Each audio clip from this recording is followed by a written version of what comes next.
ክቡራን አፈጉባኤዎች፣ ክቡር ምክትል ፕሬዝዳንት የፓርቲያችን፣ ክቡራን የክልል ርዕሰ መስተዳድሮች፣ ሚኒስትሮች፣ ስራ ኃላፊዎች፣ እዚህ ቦታ የተገኛችሁ እንግዶች በሙሉ እንኳን ደህና መጣችሁ፣ እንኳን ደስ ያላችሁ። ባለፉት 10-20 ዓመታት በመንግስት ስራ ውስጥ የነበራችሁ ሰዎች በተለይም ቴክኖሎጂ ጋር የሚያያዝ ስራ የምትሰሩ ሰዎች የዛሬውን ቀን እንዴት እንደምታዩት መገመት ያስቸግራል። እኔ ግን ብዙ ነገር አስታወሰኝ። አዲስ አበባ ከተማ አቶ መኩሪያ ምክትል ከንቲባ እያሉ የአዲስ አበባ መሬት ይዘረፋል እና በጂኦ ስፓሻል ዲጂታይዝ እናድርገው የሚል ሀሳብ ምን ያክል ሲያጨቃጭቅ ሲያካስስ እንደነበረ ሳስበው፣ የኢትዮጵያ ገቢው አነስተኛ ነው፣ ኦቶሜት እናድርግ ይቀየር አሰራሩ ስንል እስከ መንግስት ድረስ ክስ ቀርቦ የመንግስት መሪዎች ተሰብስበው ይሄ ጉዳይ ብሎ የገመገሙበትን ጊዜ በጣም ያስታውሰኛል። ቢፒአር ቢኤስሲ ኦቶሜት እናድርግ፣ ዘመን ተቀይሯል፣ እንቀየር ሲባል የነበረው ትግል በሀገር መከላከያ ሚኒስቴር በተለመደው ትራዲሽናል መንገድ የምናደርገው ዝግጅትና አካሄድ አያዋጣንም፣ እንፍጠን፣ እንዘጋጅ ያልንበትን ዘመን ያስታውሰኛል። በነገራችን ላይ የዛሬ 10-15 ዓመት የኢትዮጵያ የመንግስት ተቋማት ውስጥ ቴክኖሎጂ ላይ የነበረው ጭቅጭቅ ዌብሳይት ይኖራችሁ አይኖራችሁ ነው። ዌብሳይታችሁ መረጃ አፕዴት አያደርግም፣ ያሉት ኢንፎርሜሽኖች የዋሉ ያደሩ የቆዩ ናቸው፣ ይሄን ማሻሻል አለብን ነበር ጭቅጭቁ። ከዚያ ወጥተን የሲቪል ሰርቪስ የሚባለው የመንግስት ቁልፍ አገልግሎት ሰጪ ተቋም ህዝብን በብዙ መንገድ ያስመረረ ተቀይሮ አሁን ባለበት ሁኔታ ዘመናዊነት ተላብሶ ማየት ለእንደኔ አይነት ሰው የሚሰጠውን ደስታ መገመት ትችላላችሁ። በዚያ ያለፋችሁ ሰዎች፣ በዚያ ጭቅጭቅ ያለፋችሁ ሰዎች ደግሞ እንኳን ደስ ያላችሁ ብላችሁ ወዳጅ መሶብ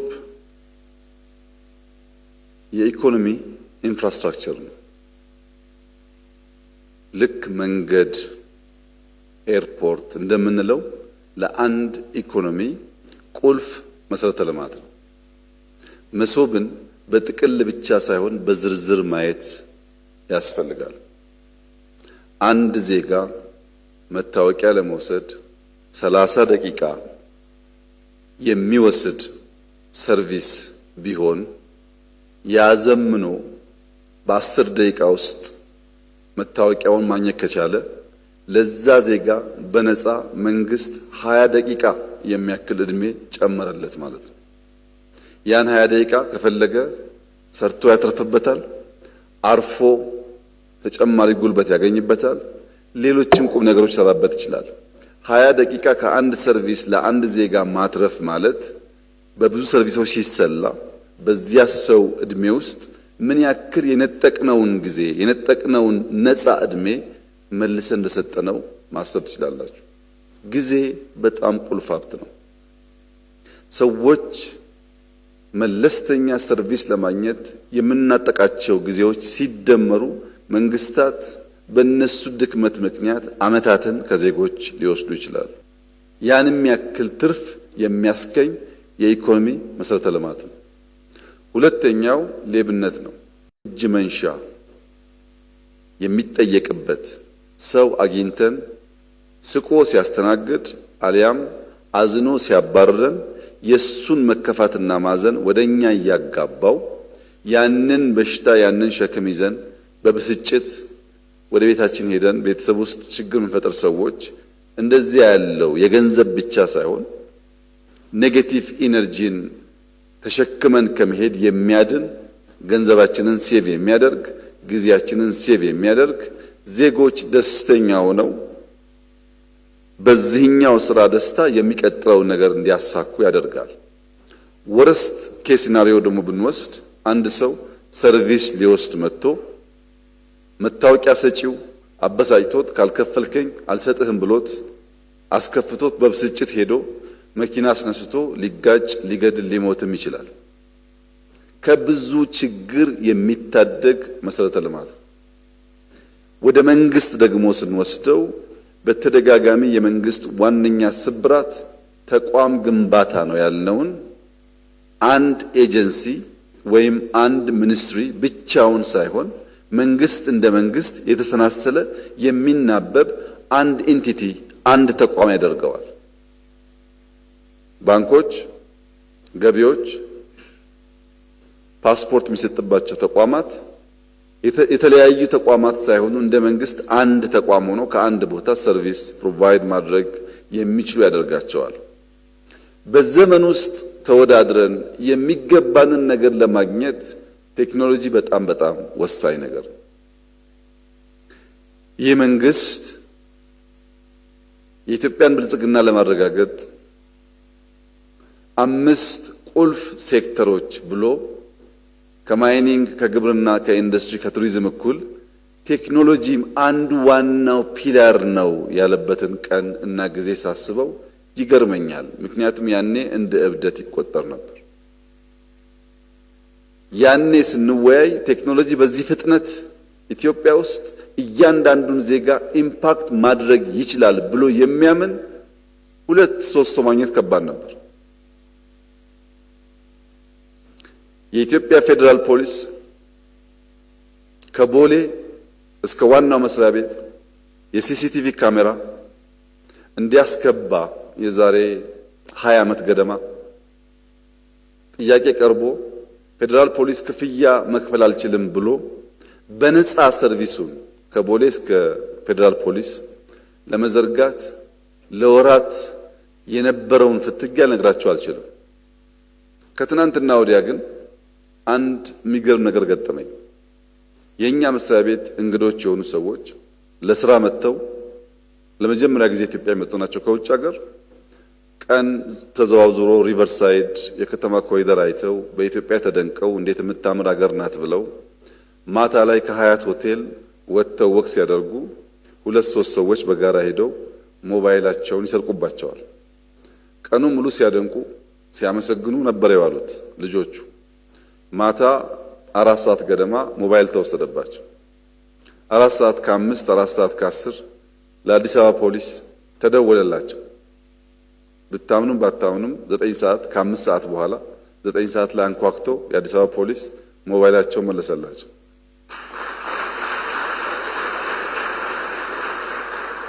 ኢትዮጵያን በመንገድ ንጽህናዋ በኮሪደሯ በተከለችው ዛፍ ነበር ስናደንቅ የዋል ነው። ይሄንን ተአምር ግን አልጠበቅንም። እንኳን በነፃ አንኳኩቶ በራችን የሚያመጣ ፖሊስ ገንዘብ ተደራድረን ከፍለን እንኳን መልሰን ስልካችን እናገኛለን ብለን አልገመትንም ብለው ደስተኝነታቸውን ሲገልጹልኝ የኔ እንግዶች ናቸው። እንኳንም ያኔ ሲሲቲቪ ያጨቃጨቀን፣ እንኳንም ያኔ ለምነን ተለቅተን ሰራ ነው። ለሌሎች አይደለም ለኔ መልሶ ከፈለኝ ነገርየው ማለት ነው። እያየው በቅርቡ የቢሾፍቱ ኤርፖርት ስንጎበኝ ቨርቹዋሊ በዳሽቦርድ ፕሮጀክት እንዴት መከታተል እንደሚቻል እንዳየን ስንናገርም ሰምታችሁ ይሆናል። እዛ ያስደነቀኝ አንድ ነገር በኮንስትራክሽን ዘርፍ ቴክኖሎጂ መጠቀም ከማሽነሪዎች ውጭ አስቸጋሪ ነው። ማለት ዲጂታል ቴክኖሎጂ አይጠቀምም። የቢሾፍቱ ኤርፖርት ስትሄዱ የምታዩት ግን የተለየ ነገር ነው። እያንዳንዱ ግሬደር፣ እያንዳንዱ ዶዘር፣ እዛ ትላልቅ ማሽነሪስ በኤአይ ሰፖርት ይደረጋሉ። ለምሳሌ አንድ ጎርጓዳ ቦታ ያለው ኮትቻ አፈር ተነስቶ ሴሌክትድ ማቴሪያል የሚባለው ገብቶ ሲደመደም ሲደለደል በቤስ ኮርስ ደረጃ ስራው ካለቀ ኮንትራክተሩ ስራውን አቁሞ ሌላ ሱፐርቫይዘር ወይም ሌላ ኃይል መጥቶ በሚፈለገው ልክ ጥንካሬ መኖሩን መጠቅጠቁን ያይ ነበር። ታውቃላችሁ። ወደ ቤስ ኮርስም ሲያድግ እንደዚሁ ሰቤሲዮም እንደዚሁ ቼክ ይደረጋል። አሁን ግን ራሱ ማሽኑ አፈር እየደለደለ የት ጋር በበቂ ደረጃ ኮምፓክት እንዳደረገ የት ጋር ደግሞ እንደሚቀር ራሱ ትልቁ ማሽን ያውቃል። እዚህ ጋር ይበቃም ብሎ በኤአይ እየታገዘ ይጨርሳል። ከዛ በኋላ ተጨማሪ ሰው መጥቶ ሱፐርቫይዝ አያደርግም። ምን ያክል ጊዜና ገንዘብ እንደሚቆጥብ ገምቱት። አብዛኛው የኛ ስራ የኛ አስፋልት ኳሊቲ የሚጎለውና በየቦታው የሚቆፋፈረው ሱፐርቫይዝ የሚያደርጉ ሰዎች እዚህ ጋር ቴስት አድርገው እዛኛው ጋር ቴስት ሳያደርጉ አፕሩቭ ያደርጋሉ፣ ረዘም ያለ ስራ ሲሆን።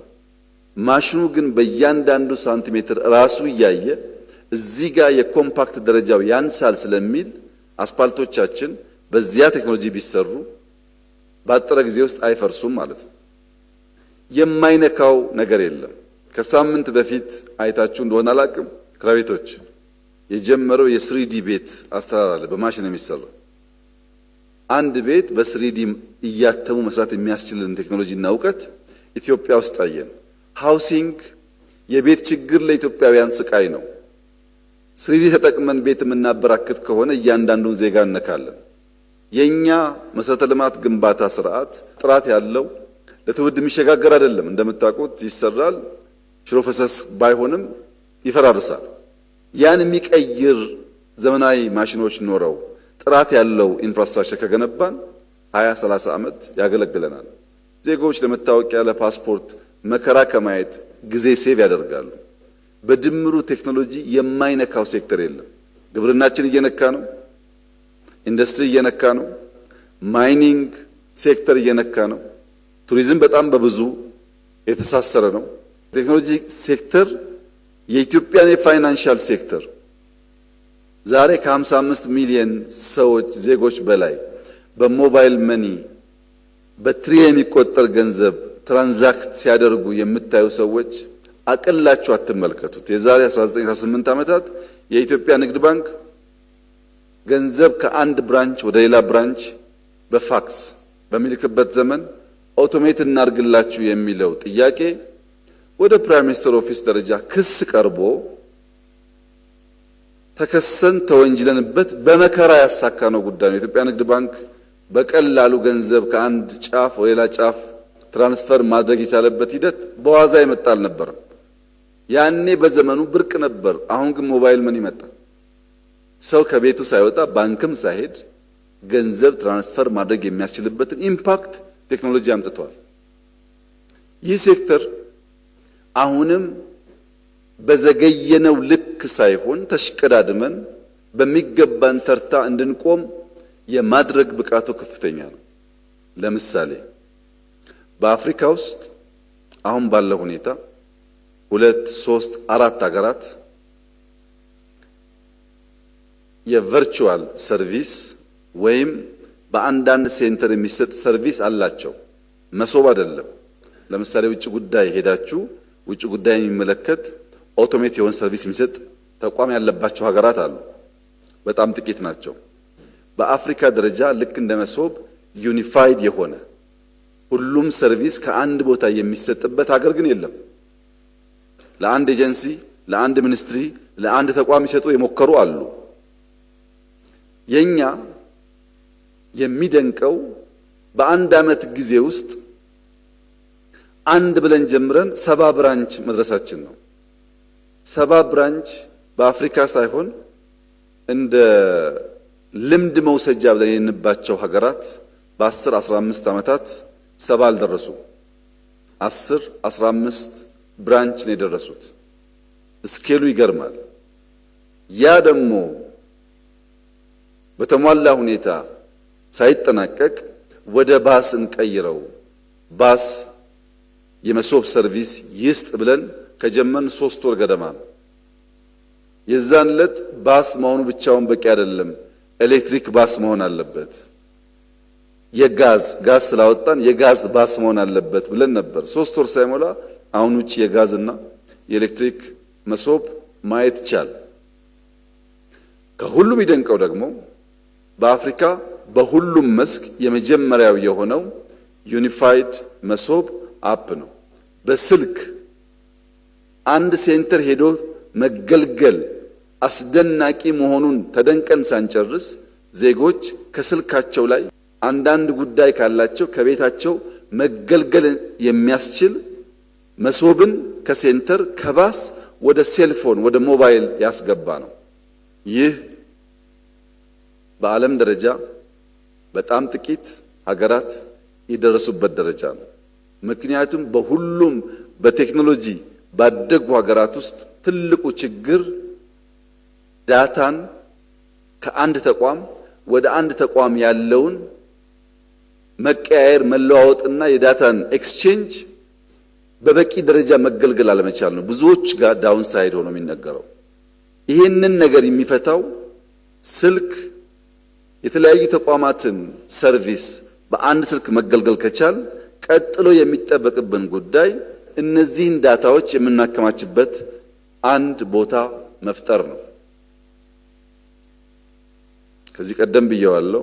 የኢትዮጵያ አርቲፊሻል ኢንተለጀንስ ኢትዮጵያ የናሽናል ክላውድ እንድትገነባ የተሰጠውን አቅጣጫ ተቀብሎ ምናልባት በሚቀጥለው ዓመት የሚጠናቀቅ ይመስለኛል። በጣም ግዙፍ ክላውድ እየገነባች ነው። አሁን የሚገነባው ክላውድ በየተቋም ያለው ዳታ ሴንተር የሚባል ተደምሮ የዚያን ክላውድ ግማሽ ያክል እንኳን አቅም አይኖረውም። ትልቅ ካፓሲቲ ያለው የዳታ ሶቨርኒቲ ያልነውን የዳታ ሉዓላዊነት እናረጋግጥ ያልነውን ጉዳይ የሚያሳካ ነው። የዳታ ሉዓላዊነት ሲባል ትንሽ ለጉዳዩ ቅርበት ያላቸው ሰዎች በዳታ ምን ሉዓላዊነት አለ የሚል ጥያቄ ሲያነሱ ሰምቻለሁ። የዳታ ሉዓላዊነት እንደኛ ቴክኖሎጂ ለጀመሩ ሀገራት ነው። ትክክለኛው የቴክኖሎጂ ሉዓላዊነት ነው። ወደዛ አስፓይር አድርገው የሚሰሩ ሀገራት አሉ። ቴክኖሎጂን አንድ ሀገር ቢከለክለን በእኛው መጠቀም የሚያስችል አቅም ያስፈልጋል ብለው የቴክኖሎጂ ሉዓላዊነት የሚሉ ሀገራት አሉ። እኛ እዛ አልደረስንም። እኛ ያልነው የእኛን ዳታ በምናውቀው ስፍራ እናስቀምጥ፣ እነማን አክሰስ እንደሚያደርጉ እንወቅ፣ የእኛን ዳታ የሚፈልጉ ሰዎችም ሲወስዱ በሚገባቸው ልክ ክላሲፋይድ ዳታን መውሰድ እንዳይችሉ እናድርግ ነው። ይሄ ይቻላል። ብዙ ሀገራት አድርገዋል፣ እኛም እናደርገዋለን። ዳታ ውድ ሀብት ስለሆነ ነገር ግን የዳታ ሶቨርኒቲን በናሽናል ክላውድ ግንባታ ብቻ ሳይሆን በካቢኔ ሕግ አውጥተን ብቻ ሳይሆን በየተቋም ይህ ጉዳይ እንተገበር ከጀመርነው ጎን ለጎን በቂ ስላልሆነ የሃርድዌር ምርት እንጀምር ብለን የኤአይ ኢንስቲትዩት ከእናንተ ተቋም ጋር በመሆን የላፕቶፕ እና አይፓድ ፋብሪካ ከኤአይ ዩኒቨርሲቲ ጋር ደምሮ እየሰራ ይገኛል። በጥቂት ዓመታት ውስጥ ሶፍትዌር ላይ ያለን ብቃት፣ ዳታ ላይ ያለን ብቃት በሃርድዌር ደረጃም ላፕቶፕ እና አይፓድ ማምረት የሚያስችል ስራ እየተሰራ ይገኛል ኢትዮጵያ ውስጥ። ይሄ በሶፍትዌር ላይ ያመጣነው ብቃት የዳታ ሶቨርኒቲን አስፓየር እንድናደርግ ከረዳን በሃርድዌር ደግሞ የጀመርናቸው ጉዳዮች እያደጉ ሄደው ከሆነ ዓመታት በኋላ ልጆቻችን የቴክኖሎጂ ሶቨርኒቲ ማለት የሚያስችላቸውን አቅም ለመፍጠር መሰረት ይጥላል ማለት ነው። ቴክኖሎጂ በሁሉም መስክ ኢትዮጵያ ውስጥ እያመጣ ያለውን ነገር ለመገንዘብ እንዲያግዘን 55 ሚሊዮን ሞባይል ተጠቃሚዎች የቴሌ ብር ይጠቀማሉ። 5 ሚሊዮን ኮደርስ ኢትዮጵያ ውስጥ ሰልጥነው በቨርቹዋል ሰርቪስ በቢፒኦ በስታርታፕ ለመቀጠር የሚያስችል መሰረት ይዘዋል። መሶብ አንድ ብለን በአመት 70 ደርሰናል። ዲጂታል ፋይዳ ለብዙ ጊዜ የተናገርንበት ጉዳይ ቢሆን ዲጂታል አይዲ ፋይዳ በቅርብ ዓመታት ጀምረን 45 ሚሊዮን በላይ ደርሰናል። የሎ ኢንፎርስመንት ኤጀንሲስ በጥቅሉ እውነት ለመናገር አስደናቂ በሚባል ደረጃ ብቃታቸውን ኢንሃንስ አድርገዋል። መጠቀም ብቻ አይደለም መፍጠር ጭምር። የዛሬ 6-7 ዓመታት የጀነራል መኮንኖች ጋር ስለ ድሮን ቴክኖሎጂ ስናወራ እንደ ቅዠት ይታይ ነበር።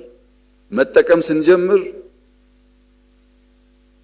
ለማየት የሚጓጓ ነገር ነበር። አሁን በስፋት ኢትዮጵያ ታመርታለች። መናገር መጀመር ብቻ ሳይሆን ማምረት እንችላለን።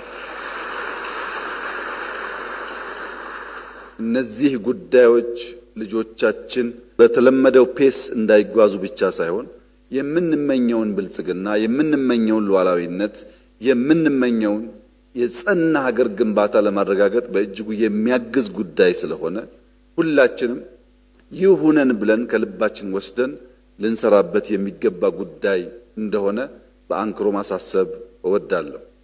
እነዚህ ሁሉ ድሎች፣ እነዚህ ሁሉ አስደሳች ውጤቶች፣ እነዚህ ሁሉ አመርቂ ጅማሮች የኔም የእናንተም የሕዝባችን ደስታ ናቸው። ነገር ግን የሚቀሩ ጉዳዮች ደግሞ አሉ። ልማድ ቶሎ አይለቅም።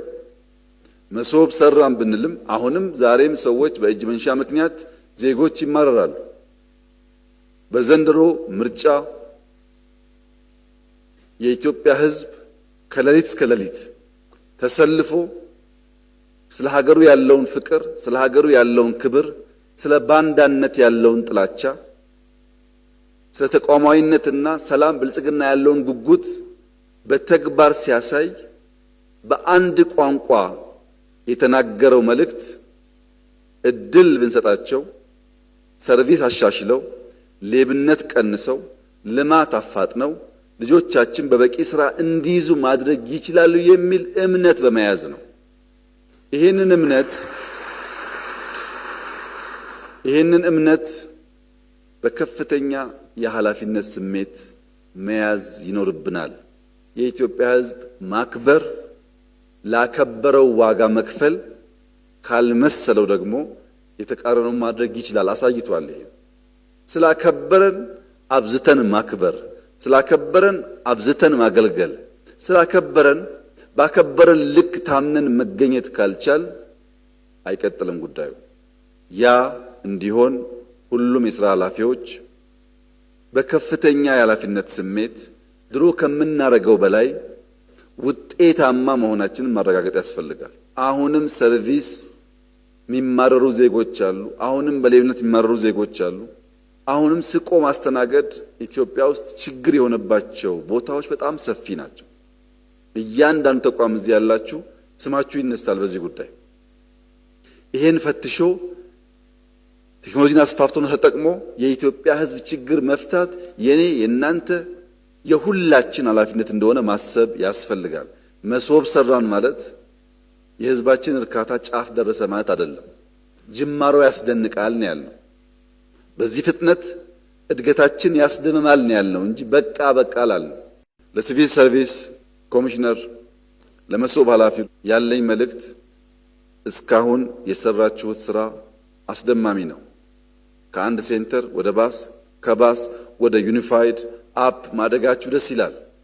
ግን ይሄ እድገት ሌሎች አፍሪካ ሀገራት ላይ ማየት ስለምንፈልግ በሚቀጥለው ስንገናኝ ስንት ሀገር እንዳስተማራችሁ፣ ስንት ሀገር እንደሸጣችሁ፣ ስንት ብር ኢትዮጵያ እንዳመጣችሁ እንድትነግሩን እንፈልጋለን። እዚሁ መስራት ብቻ አይደለም፣ ማስፋት፣ ከዛ ደግሞ መሸጥና ገንዘብ ማምጣት መለመድ አለበት። ይህን ጉዳይ መከላከያ አድርጎታል። ገዝቶ ተጠቀመ፣ ሰራሁ አለ። አሁን ሽጦ ብር እያመጣ ነው። ሽጣችሁ ብር ካላመጣችሁና ለብልጽግናው ጉዞ ኮንትሪቢዩት ካደረጋችሁ ደስታችን ሙሉ አይሆንም። ደስታችን ሙሉ እንዲሆን መጀመሪያ እንፍጠር፣ ህዝባችንን አገልግል። ከዚያ ደግሞ እዛ ያልደረሱ ሰዎችና ሀገሮች ስላሉ ሽጠን ገንዘብ እናምጣ። በሸጥን ቁጥር በወጣን ቁጥር ብዙ ፊድባክ ስለሚመጣ ስራውን በየጊዜው እያደገ እየዘመነ ለመሄድ እድል ይሰጣል። እኛ እየሄዱ መሸመት ብቻ ሳይሆን እየሄዱ መሸጥ፣ እኛ እየሄዱ መማር ብቻ ሳይሆን እየሄዱ ማስተማር ልማዳችን እንዲሆን የሲቪል ሰርቪስ ኮሚሽንና ሰራተኞች ቀጣይ ኃላፊነታችሁ ይሄ እንደሆነ አስባችሁ ወደ አፍሪካ ሀገራት እንድትወጡ አደራላችሁ ፈልጋለሁ። የኢትዮጵያ አርቲፊሻል ዩኒቨርሲቲ የመደመር አርቲፊሻል ዩኒቨርሲቲ በአፍሪካ የመጀመሪያው ነው። ብዙ አፍሪካውያን በስኮላርሺፕ ተቀብሎ ኢትዮጵያ ውስጥ ያስተምራል። እነዛ ተማሪዎች መሶብ ሄዶ ይሰራሉ፣ ኤአይ ይሰራሉ፣ ድሮን ፋክተሪ ይሰራሉ፣ ላፕቶፕ ፋክተሪ ይሰራሉ። ሀገራቸው ሲሄዱ በየሀገራቸው እንደዚያ ያለ ሙከራ ጅማሮ ያደርጋሉ። እነሱን ስናገዝ እንደ አህጉር በጋራ ተያይዘን ስንወጣ ነው አፍሪካ የማትደፈር ሀብቷ የምትጠቀም ከሌሎች የምትተጋገዝ የምትሆነው።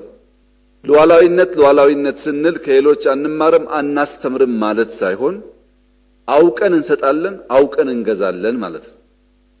ኢንተርዲፔንደንሲው በእውቀት ላይ የተመሰረተ መሆን አለበት ማለት ነው። ያን ማሳካት እንድንችል እንድንረባረብ አደራ አላችሁ ፈልጋለሁ።